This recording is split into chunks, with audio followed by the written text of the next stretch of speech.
Selamat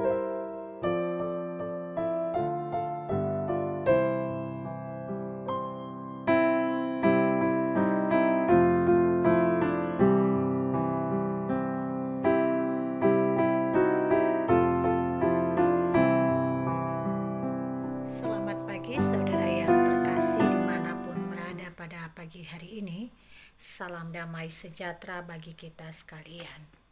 Pada pagi hari ini kita merenungkan firman Tuhan kembali yang terambil dari kitab Lukas pasal 13 ayat 30. Demikian firman tertulis. Dan sesungguhnya ada orang yang terakhir yang akan menjadi orang yang terdahulu, dan ada orang yang terdahulu yang akan menjadi orang yang terakhir. Saudara, menjadi senior, orang lama dan berpengalaman menjadi salah satu pertimbangan tersendiri ketika kita melamar dalam sebuah perusahaan. Pada faktanya ada sebuah keistimewaan yang diwujudkan dan yang diharapkan ketika seseorang masuk dalam kategori senior dan berpengalaman. Bagi mereka yang masuk dalam kategori tersebut sering mendapatkan nilai tambah tersendiri yang dapat mempermudah atau melancarkan segala urusan. Saudara, apakah pengalaman ini sejalan dengan apa yang dikatakan oleh Yesus dalam Lukas pasal 13 ayat 30? Jawabannya tentu tidak. Yesus justru mengingatkan bahwa ada orang yang terakhir yang akan menjadi orang yang terdahulu, dan ada orang yang terdahulu yang akan menjadi orang yang terakhir dalam menikmati keselamatan. Saudara, kata yang terdahulu dan yang terakhir dalam bagian ini lahir dari kosakata sistem dunia penuh persaingan dan perlombaan. Kata terdahulu dan terakhir adalah istilah yang menunjukkan perbandingan.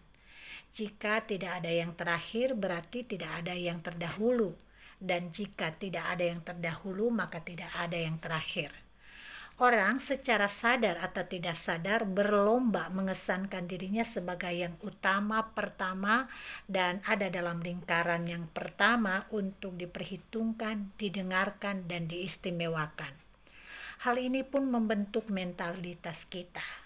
Akibatnya, meskipun kita hidup dalam wilayah kerajaan Allah, namun tetap mengenakan mentalitas duniawi untuk menilai diri sendiri dan orang lain dalam urutan dan strata. Saudara yang terkasih di dalam Yesus Kristus, melalui firman Tuhan ini, kita disapa oleh sebuah kebenaran dari pernyataan Yesus. Tuhan Yesus mengingatkan bahwa jangan terbuai dengan lamanya kita bergereja dan lamanya kita mengetahui tentang Yesus. Menurutnya keselamatan hanya ditentukan oleh iman semata dan bukan dari usia kita mengetahui tentang Dia. Di dalam iman yang benar ada unsur percaya dan mempercayakan diri. Ketika kita beriman kepada Yesus, keselamatan pun terjadi, dan saat itu kita bersedia mempercayakan seluruh kehidupan kita kepadanya. Bahkan ada ketergantungan penuh sehingga kita tidak bisa hidup tanpa Yesus. Saudara, mempercayakan diri dalam tangan Yesus bukanlah hal yang mudah. Yesus menggambarkannya seperti masuk pintu yang sesak.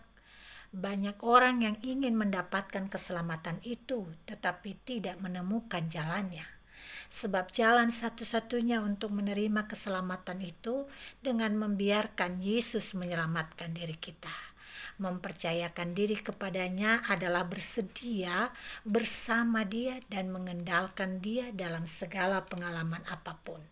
Dengan demikian ada hubungan yang begitu dekat, bahkan ada hubungan ketergantungan kita kepada Yesus. Saudara, melalui firman Tuhan ini kita diingatkan bahwa mengetahui lama tentang Yesus bukanlah sebuah jaminan bagi kita untuk mendapatkan keselamatan atau menikmati kerajaan Allah dalam waktu yang kekal. Bahkan di ayat 26 dalam perikop yang sama menegaskan bahwa kita yang mengaku sudah makan dan minum di hadapannya dan telah mengajar di jalan-jalan kota belum tentu Yesus mengenal kita. Hanya satu jalan untuk dia mengenal kita dan bersaksi di hadapan Bapa bahwa kita ditebus dan mendapatkan keselamatan dari dia dengan mempercayakan diri kepadanya dalam hubungan yang terus-menerus. Saudara, mari membangun hubungan yang bergantung kepada Tuhan dan membuang segala kebanggaan kita hanya karena kita lama bergereja. Lalu kita merasa puas bahwa perjalanan iman kita sudah cukup sampai di situ. Kita jangan terlalu bangga dengan mengetahui bahkan mengajar tentang dia dalam waktu yang lama. Mari ambil sikap yang rendah hati di hadapan Tuhan dan membiarkan diri kita diasuh olehnya dalam kasih dan kelembutan.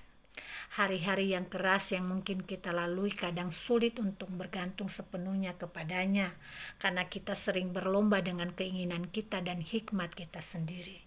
Namun kali ini ia mengundang kita untuk mempercayakan sepenuhnya hidup kita kepadanya, termasuk pergumulan-pergumulan yang kita doakan kepadanya, sehingga kita menyerahkan itu sebagai wujud ketergantungan yang penuh di dalam kehendaknya.